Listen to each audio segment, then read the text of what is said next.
Olá, meu nome é Sheila Carminati, eu sou advogada, fundadora do escritório Carminati Dangui Advogados Associados. Eu já vim tirar mais umas dúvidas dos nossos clientes e dos nossos amigos, dessa vez sobre locações. Então, eu vou tirar as 5 principais dúvidas que aparecem sobre locações. Em havendo mais questões, vocês podem deixar aqui nos comentários abaixo, ou podem me mandar um e-mail. Qual é o prazo mínimo do contrato de locação, Sheila? Isso, na verdade, não existe, não tem um prazo mínimo. O contrato de locação ele pode ser estipulado pelo prazo que o locador e o locatário quiserem. Por que geralmente é feito por 30 meses ou mais?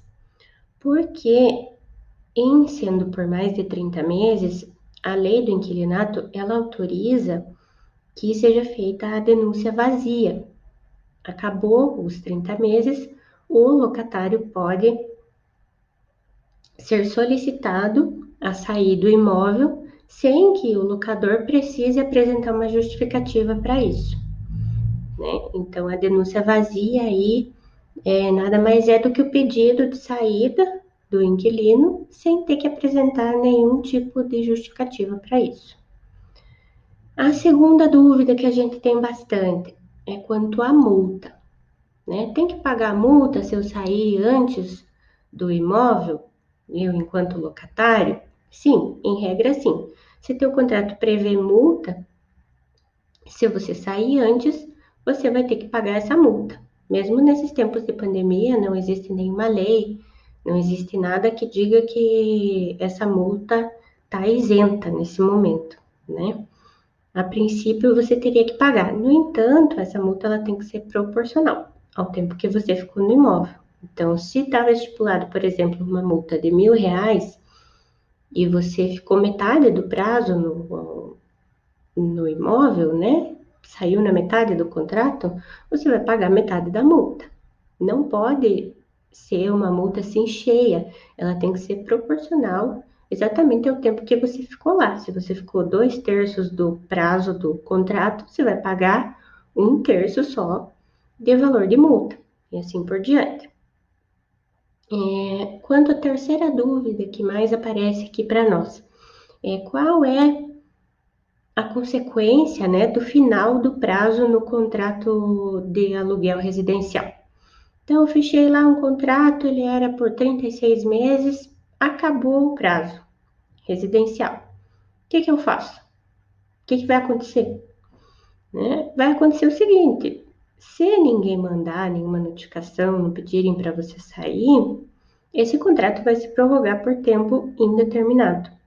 Né? Passou 30 dias do final do contrato, de forma assim que ninguém pediu o imóvel de volta, nada aconteceu, nada foi dito sobre uma renovação de contrato, o contrato se renova nos mesmos termos que ele já existia, inclusive com o mesmo fiador, tudo igual, mesmo valor, mesma data de pagamento, tudo idêntico. A única coisa que vai modificar é que ele vai ficar por prazo indeterminado e não por prazo determinado.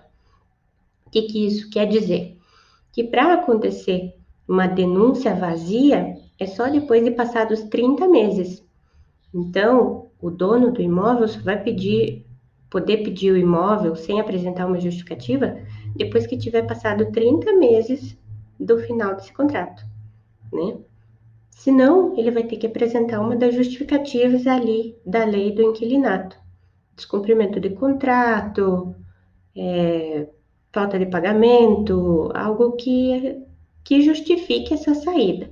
Ele vai ter que apresentar uma justificativa prevista em lei para poder pedir o imóvel de volta. Essa é a consequência do fim do prazo e a extensão dele por prazo indeterminado, segundo a lei do inquilinato. Qual que é a próxima dúvida que a gente mais recebe? Quanto aos consertos e os reparos no imóvel. Aconteceu lá um problema na descarga, quem que tem que arrumar? Caiu o muro, ou agora com esse temporal que aconteceu há poucos dias, destelhou a casa. o que fazemos agora? Quem que vai ter que pagar esses valores? Nesses casos de reparos, se foi o inquilino, o locatário, que causou os danos, é ele que tem que arrumar, por óbvio. Se também for um reparo mínimo, por exemplo, a troca de uma hidra de descarga, a troca de uma telha, duas, três telhas, isso são reparos, manutenções no imóvel normal. Então, dentro dessas manutenções normais, a lei de inquilinato ela fala que quem é responsável por isso é o locatário, porque ele tem que estar cuidando do imóvel no qual ele está na posse. Se for um reparo assim que seja mais complexo, né? Por exemplo, trocar todo o telhado do imóvel, fazer toda a fiação de volta, porque estragou tudo, deu um curto-circuito. Se tiver que fazer todo o encanamento de novo, se caiu o muro e um muro grande, né, que acabou atrapalhando ali o inquilino de continuar no imóvel, tudo isso é o proprietário que vai ter que arcar. Então, esses reparos, essas coisas que fujam da normalidade, de uma manutenção normal, diária, quem vai ter que pagar daí é o proprietário, o locador. Outra dúvida final que também causa bastante briga, principalmente quando saem do imóvel, é quanto a IPTU, taxas e seguro do imóvel. Quem que tem que pagar isso? Então, pela lei de inquilinato, quem tem que pagar isso é o proprietário do imóvel.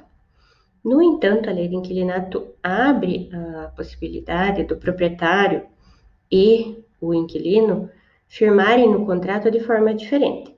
Se eles colocarem no contrato que quem tem que pagar isso é o inquilino, quem vai ter que pagar é o inquilino.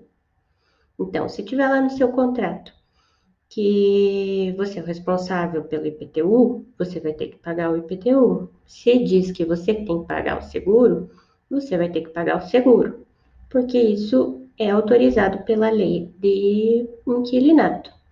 O que acontece se eu não pagar?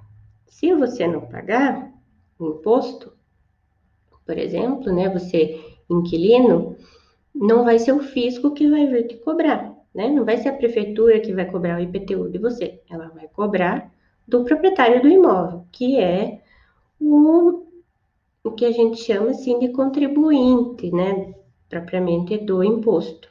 Mas o proprietário vai poder cobrar de você numa ação regressiva, né? Tudo que ele teve que pagar e que era obrigação tua por contrato pagar, vai ser cobrado de você via judicial, né? Ou até extrajudicial, se for chegado no acordo extrajudicial.